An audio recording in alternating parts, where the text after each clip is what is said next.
Hello! Today on Mage's Musings, a quick video tutorial.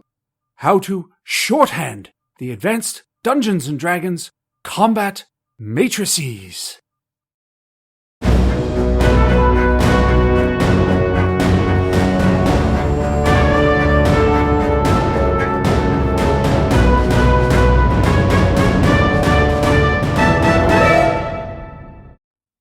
I'm Merlinstergandaldore, Archmage and D&D enthusiast.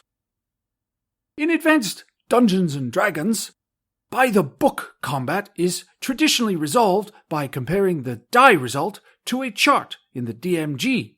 You compare the die to an attack matrix to determine the best armor class you can hit. For those of you just finding old-school games and first edition, or even established players needing a new way of looking at things, what I'm about to present is a book-accurate way to shorthand the matrices for super easy reference. First, you need to find your thako. This is not a new concept to an old-school player, so most of you already likely know this part. On the appropriate table, find the value you need to hit armor class 0, aka thako. For fighter classes and cleric classes, this will be 20 at first level, while normal men, magic users, and thieves will be 21. Many of you may be giving pause when I say that magic users and thieves start at 21, not 20. So, allow me to elaborate. Notice the 6 repeating 20s on the table? In order to hit AC 0, these classes require the second of the 6 repeated 20s, meaning they need a 20 to hit AC 1. Mathematically, that makes their thako 21. Once you have your thako, you must now note what I like to call range 20. Looking again at your attack matrix, you'll see the 6 repeating 20s. Find the AC hit on the 6th value of the repeated 20s. This becomes your range 20 value. What is range 20? Well, simply put, it's the best armor class you can hit when the attack roll indicates 20. In AD&D First Edition, a roll of 20 isn't always a hit like it is in other editions. Likewise, a roll of a 1 isn't always a miss. When your attack roll is 20, the range of armor class that you may strike increases according to the chart, which is why I call it range 20, or even more simply, R20. Note your range 20 with your thako on your sheet. So, for instance, your first level fighter or cleric has a thako/range 20 of 20/-5. A first level thief or magic user would be thako/range 20 of 21/-4. R20 drops 1 for 1 with each reduction of thako as your character advances. From there, calculation is easy peasy. When you attack, you subtract your attack roll from your thako value to find the AC you can hit. So, if you roll a 15, and your thako is 20, 20 minus 15 equals 5. You hit AC 5. If you roll a 20, no math is needed. Your range 20 indicates that you hit anything as low as the indicated armor class, which in the case of thako of 20 is AC -5. And what about attack modifiers? How do they affect things? Well, you can handle it one of a few ways. By the book, you were supposed to add bonuses or subtract penalties from the target's AC. Your core attack die rolls themselves are never adjusted. So, if you have a bonus to strike, you must tell your DM what it is, and they will adjust the AC of the target for that attack.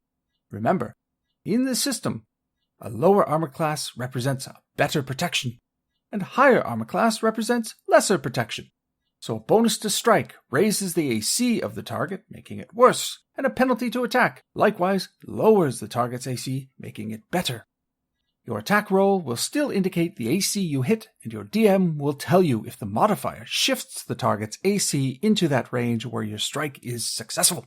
If you are allowing the modifiers to affect the dice rolls themselves, which, to be honest, is how I see most groups do it, then you must remember to calculate the net result of the dice before comparing to the thako. Otherwise, the process is pretty much the same. The only difference is the armor class remains static and the modifiers shift the dice rolls. Finally, and this is the way I like to handle it in my games, you can split the difference. Add bonuses to die rolls, but subtract penalties from the AC of the targets. I like this way as my players never see the results of their penalties. They simply tell me when there's a negative modifier and I adjust the target AC. But they do get to add their bonuses to their dice rolls, which I found players quite enjoy doing. The other effect is that with bonuses to dice, the range 20 value comes into play more often, as it can be achieved even without scoring a natural 20. Note that this being the case, the range 20 value must also increase 1 for 1 if a bonus takes an attack roll above a 20. As a quick note about this, in the DMG, Gary Gygax presents an option suggesting that if you do it this way, you may wish to limit the full range of repeated 20s after the first one to natural 20 die rolls exclusively, where modifiers stop at only the first of the 6 repeated 20s on the matrix. So, to recap, shorthanding the attack matrix in 1st edition Dungeons & Dragons. Find your thako. Find the 6th value of your repeated 20s.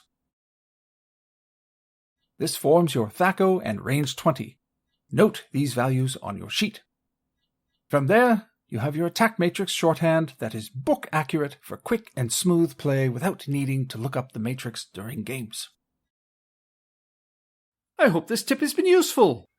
I plan to further explore advanced Dungeons & Dragons 1st edition combat in upcoming videos, including why I believe thako and the descending armor class system is a superior model. So please, stay tuned. Until then, anon, my friends.